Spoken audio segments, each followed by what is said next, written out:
Bonjour et bienvenue sur Parole d'Oracle. Voici votre guidance pour les mois de mars, avril, mai 2025. Ça s'adresse à vous si vous êtes Gémeaux en signe solaire ou en signe ascendant. Alors, le but étant d'identifier l'enjeu majeur, le défi pour vous au cours de cette période, que vous soyez Gémeaux en signe solaire ou en signe ascendant. On va voir le contexte de la question et puis je vous donnerai des conseils parce que on va voir vos forces, vos atouts dans cette situation et les écueils à éviter, ce qui vous posera problème. Donc en ayant conscience de tout ça, ce sera peut-être plus facile pour vous, d'où le fait que ce soit une guidance. Et on voit ce qu'il en résulterait. Je vous donne des conseils grâce au tarot, à l'oracle d'Hildegarde, avec une pierre peut-être pour vous, pour dépasser cette difficulté. Et après, on fera un petit tirage prédictif famille, amour, amis pour vous, les Gémeaux. Allez, pour les Gémeaux, signe solaire, signe ascendant, mars, avril, mai 2000. Et je peux vous souhaiter un joyeux anniversaire si vous écoutez la guidance pour les Gémeaux en signe solaire au mois de mai. Allez, pour vous, les Gémeaux. Quel est le défi, l'enjeu majeur pour vous? Quelle parole de l'oracle? Alors, on a le page d'eau et le 4 de terre. J'ai l'impression que on est en quête de stabilité parce qu'on commence peut-être à ressentir des émotions ou en tout cas des sentiments amoureux. On a comme une volonté de se stabiliser peut-être dans une relation qui est pourtant débutante, qui est récente, ou alors de s'engager quelque part professionnellement, alors qu'on n'est pas tout à fait, on aime ce qu'on fait, mais on n'est pas tout à fait formé, on n'a pas encore acquis toutes les compétences. Alors voyons ça, le contexte de la question pour vous, les Gémeaux, sur cette période mars, avril, mai 2025.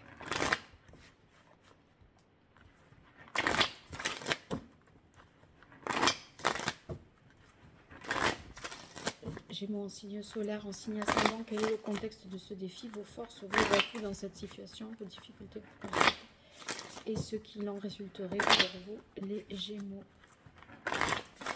Allez, là, c'est bon. La parole de l'oracle. Ouais. Séparation, changement. Donc, en fait, il y a comme l'idée de franchir un cap dans une transformation, que ce soit sentimentale ou professionnelle, mais dans l'idée de faire quelque chose avec la carte des arts qui vous tient à cœur et qui vous est qui vous rend un petit peu sensible, hein, quelque part. Enfin, c'est quelque chose qui vous tient à cœur, voilà, plus particulièrement. Alors, voyons vos atouts.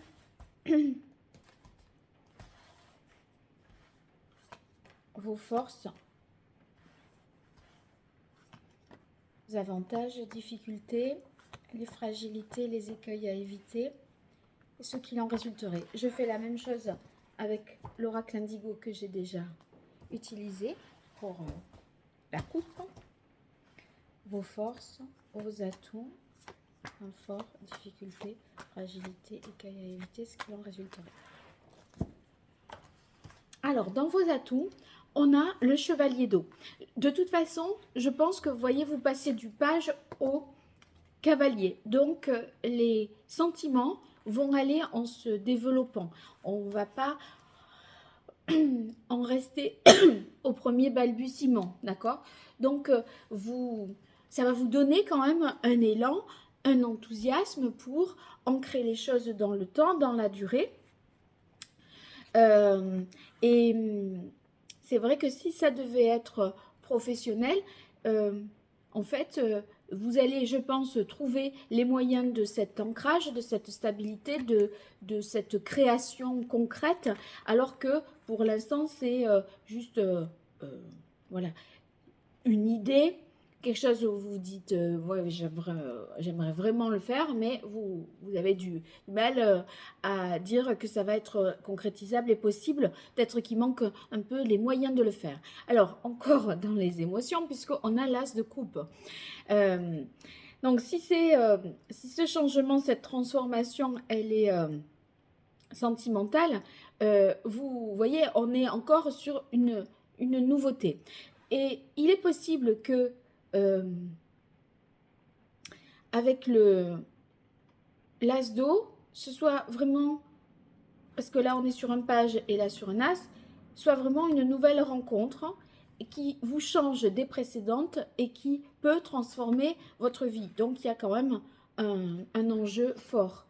Et ici, le 7 d'air. Alors, le 7 d'air dans vos atouts, euh, si vous êtes déjà un petit peu fait avoir dans votre vie sentimentale, là, vous l'avez dans vos atouts, donc vous ferez preuve de discernement, vous saurez tout de suite voir où ça pêche. Donc, faites-vous confiance, vous avez une bonne capacité d'analyse ici.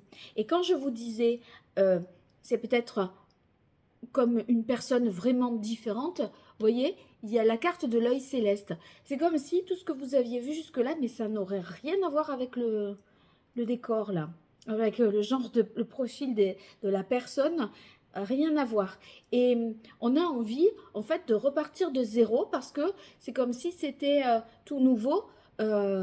Et en même temps, on a envie de s'impliquer, de s'investir. Donc là, il y a une envie de s'investir sentimentalement, émotionnellement ou oui, dans un nouveau projet ou vis-à-vis d'une nouvelle personne. Et avec la carte du travail, vous voyez, devrait pour ça, de faire en sorte que de donner les bonnes conditions pour que ça puisse se faire. Et c'est vrai que la nuit nous montre que vous avez déjà une clarté d'esprit et que vous voyez loin.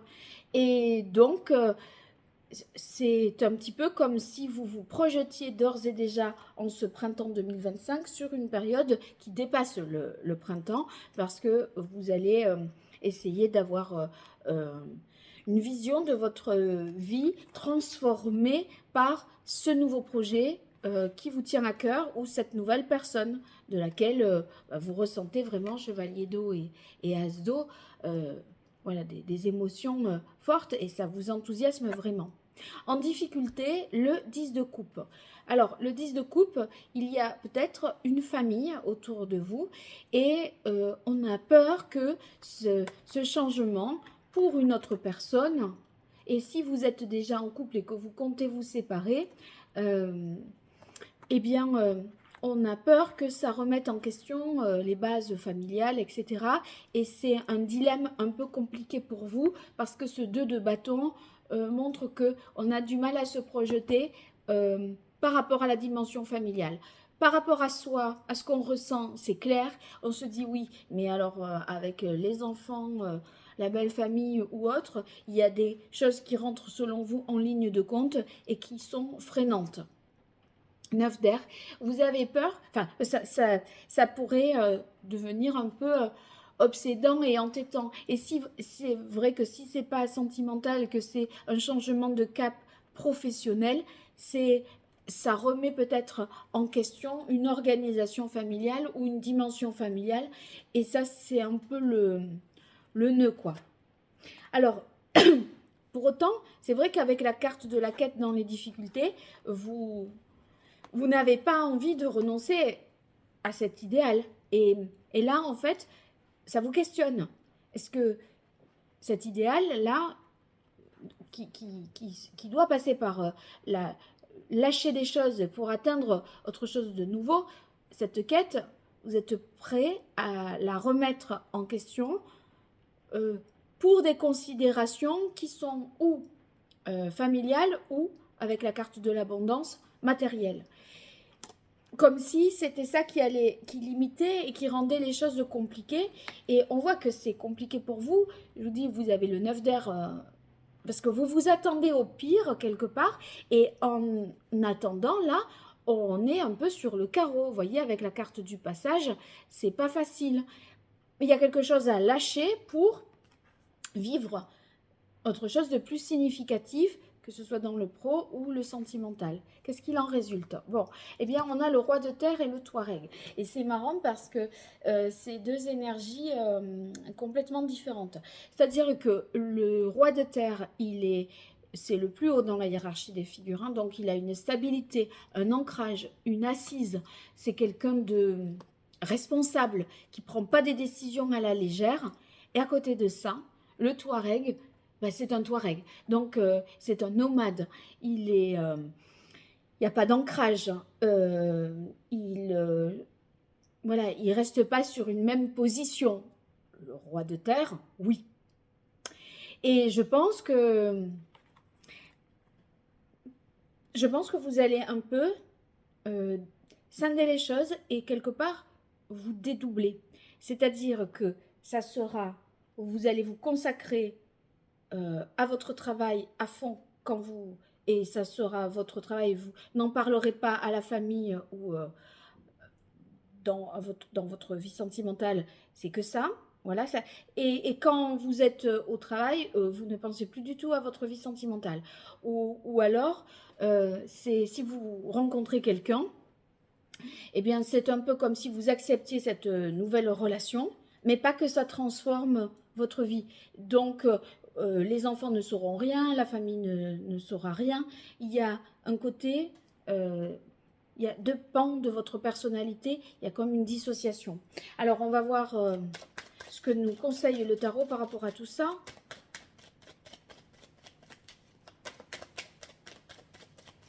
Pour vous, les Gémeaux, par rapport à cette situation que vous traversez sur la période de mars-avril. Ouais, le pape. Le pape, je l'ai demandé bien sûr le conseil et c'est sorti tellement vite. C'est qu'il y a une idée de réunir, d'harmoniser. Le pape, c'est un pont entre la terre et le ciel. Et ce pont-là, entre le roi de terre et le Touareg, c'est le pape. Et je pense qu'il va falloir réunifier ces deux mondes. C'est comme si vous alliez être un trait d'union entre la nouvelle personne que vous rencontrez, la belle-mère des enfants, la future belle-mère des enfants. Vous êtes un trait d'union entre ces personnes-là, où vous allez en fait être obligé à un moment de concilier au niveau des valeurs, au niveau de la manière de penser. Vous allez devoir englober tout ça. Bon, alors voyons ce que l'oracle de Garde nous délivre comme message pour vous, les Gémeaux.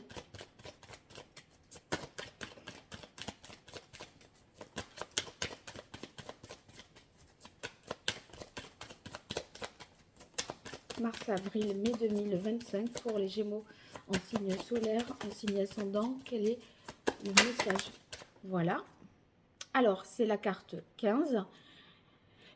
La réalisation de ma toute-puissance passe par la maîtrise des forces de mon subconscient. Et c'est vrai que là, il y a quelque chose à maîtriser parce que vous devez réunifier deux mondes. Et les forces de votre subconscient. Bon, alors on va voir quel est le chakra à rééquilibrer pour vous, les Gémeaux, sur cette période.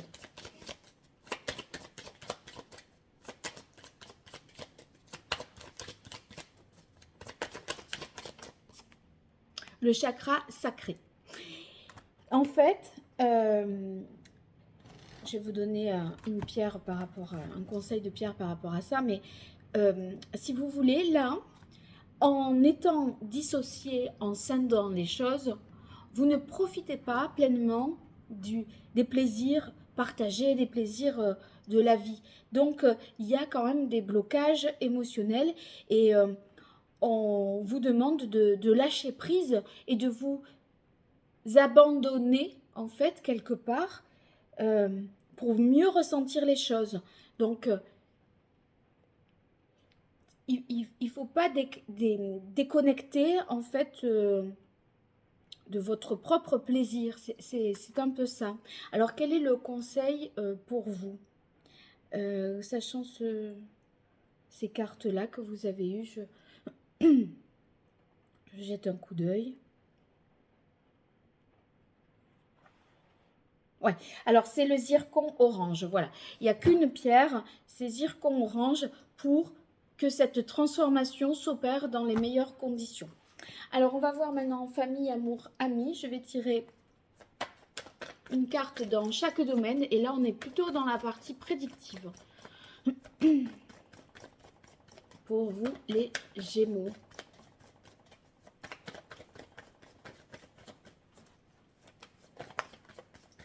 Allez, les Gémeaux, mars, avril, mai. Oh là. 2025. Famille. Alors, on a travail, force. Oui, ça vous demande, vous voyez ce 10 d'eau dans les difficultés, vous avez l'impression que vous ne satisfaisez pas les besoins de votre famille, que vous ne jouez pas le rôle que vous vous êtes assigné.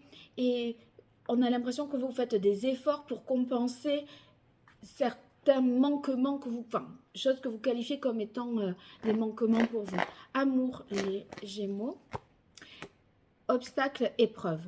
Donc des difficultés parce que peut-être une séparation d'avec une personne, d'une relation stable pour quelqu'un d'autre. Hein. Et donc on n'ose pas parce que y a des enjeux familiaux et matériels avec la carte de l'abondance. Et pourtant on n'est pas bien, vous voyez. Donc bon, amis. La femme, donc il y aura quelqu'un, femme ou homme, qui pourra jouer un rôle important dans votre cercle amical et qui pourra jouer un rôle important pour vous aider à relever certainement ce défi. Et c'est une personne qui est sensible, qui va justement être à l'écoute et qui va vous comprendre, faire preuve d'empathie. Donc vous pouvez vous appuyer sur cette personne. Dites-moi dans les commentaires si ça vous parle, si vous avez besoin de moi, www.paroledoracle.fr, et puis pensez à liker, partager, vous abonner pour soutenir ma chaîne et mon travail. À très bientôt, au revoir.